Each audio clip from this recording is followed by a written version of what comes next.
What's up, friend? Kris Krohn here, believing that you can have it all. And today I've got a guest speaker. I've got a good friend that I met years ago now, Marianne DeNovelis. She's been able to jump in the game of real estate to really jumpstart her financial future. And then I've seen how it's shaped her career, her business, her entrepreneurship. And today we're gonna have the conversation of what is it like when you get and have the right team helping you do real estate versus trying to figure out how to do it on your own. Because there's a chance that you're watching this as a subscriber saying, yeah, Kris, I've watched more than a few videos and I haven't done anything yet. And it might be because you don't have the right team. Today, let's talk about how you can inherit the all-star super team that can step in and actually make things happen. 'Cause we're gonna be legends. What we're doing here ain't just scary. It's about to be legendary. Hey, check it out. I got Marianne here, and dude, glad to have you here again. Thank you. So Marianne's become to our family really, really close friend, and it's been amazing for me to watch how much she just continues growing leaps and bounds, literally from a place of such deep insecurity, pain, suffering, and welfare. Yeah. And you look at today, the money that you're making, I mean, you are crushing it.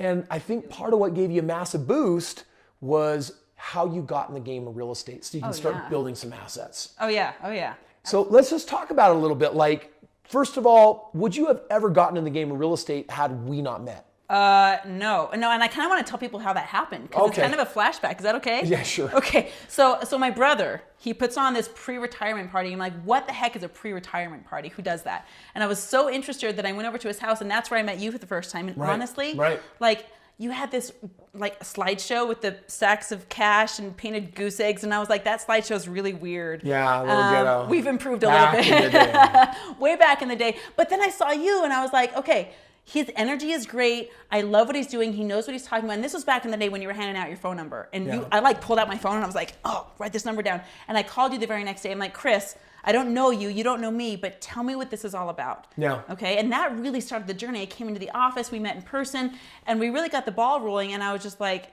this whole new world opened up to me. And I called you because I wanted to know what was possible given my starting line. Yeah, and I actually remember that meeting and sitting there because if I can be, are you okay if we get a little vulnerable here?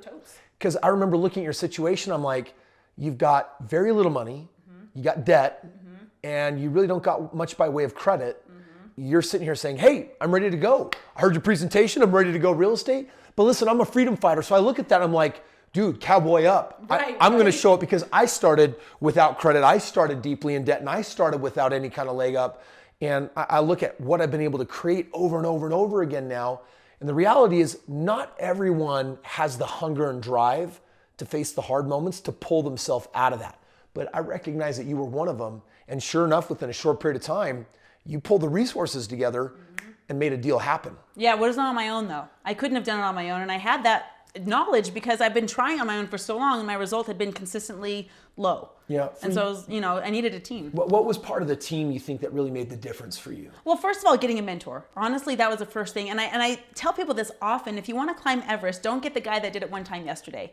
Get it the guy that's done it 4,000 times before. Right. So I got with you because I was like, wow, you've got a track record of consistency over time here. You've got a track record of consistency through the last crash. And I'm like, okay, so this guy clearly knows something that I don't. Yeah. Okay. So then you brought together your team, and I don't think I've ever met everyone that's on the team because there's so many people. That's a couple hundred people. Right? I haven't met them all. It would give you a bad experience if you did.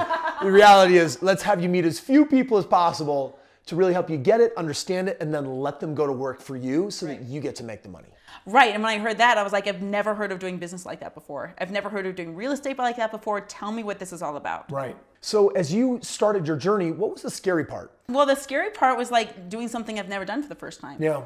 Obviously there was investment up front, and honestly, I put everything on the line. We were a young family, I think we had 5 kids at the time, or maybe 4.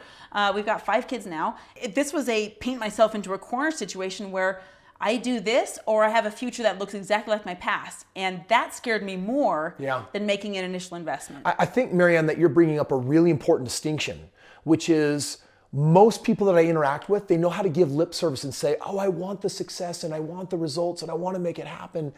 But the reality is once a little bit of push comes to shove, all of a sudden you realize, wait a second, that wasn't even a needle. How did I just pop all of that?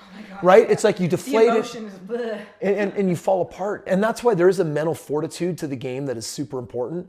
But you got to get leverage over yourself. How do you get leverage? Well, you get leverage when you find something more painful than your current alternative. Right. And it sounds like you were able to do that. The idea of your past was like, whoa, going nowhere and staying more stagnant was more painful. So kudos to you because you did take action. Mm-hmm. You know, that's a requirement when people work with me, that if you get involved just for learning or to mess around a little bit or to be a dabbler. Oh, dabblers don't, no. Yeah, dabblers don't fit in this ecosystem, right? No, we don't. Yeah. No.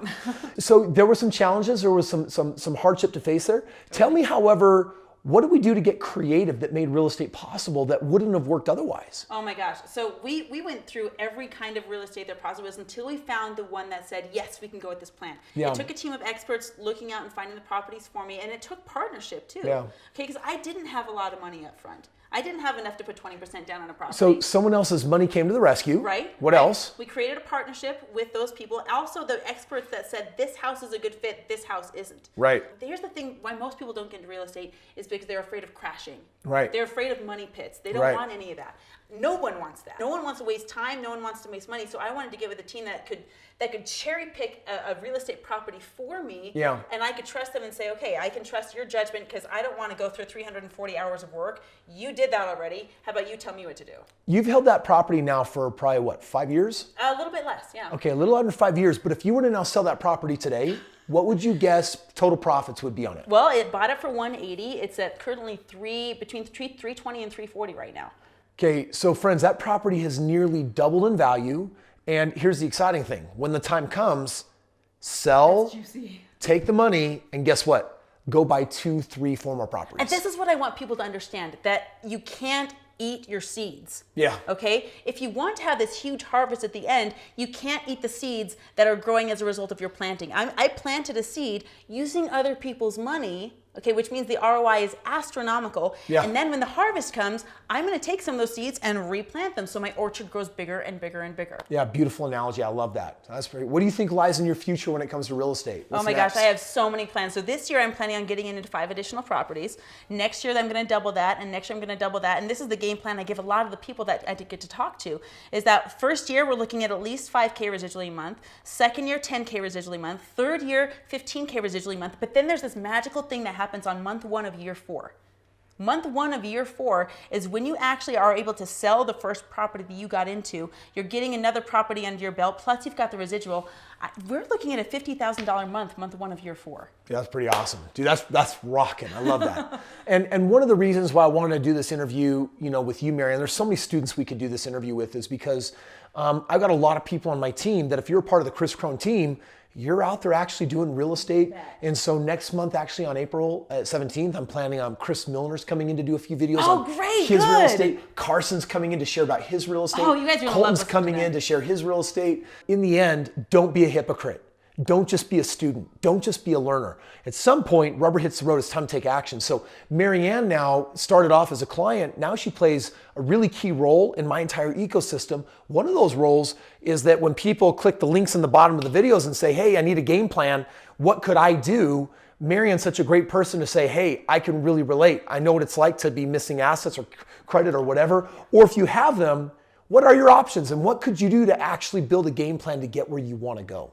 And so, Marianne, I want to thank you for taking the time to be here. I appreciate it. To kind of share with everyone else here, feel of your energy and excitement. And friends, that's what it's about. You can feel that amazing radiating energy. It breeds more success. It breeds more of what you want. You want to expand that. You want to grow that. It all starts with taking action. For those of you watching this, you're like, dude, that's enough, Kris. I could watch 800 of your videos and you could line up person after person. If it's your time to make your move, free copy of my book awaits you. It's actually in the link in the description below. And the book comes with a free game plan consultation. Who knows? You might actually be talking to Marianne and she could dive into your shoes and situation and say, hey, if I were you, this is what it would look like to step into your next level of success. So Marianne, thanks for being here. Everyone else, listen, if you're not a subscriber, fix that right now. We'll be seeing you on tomorrow's video.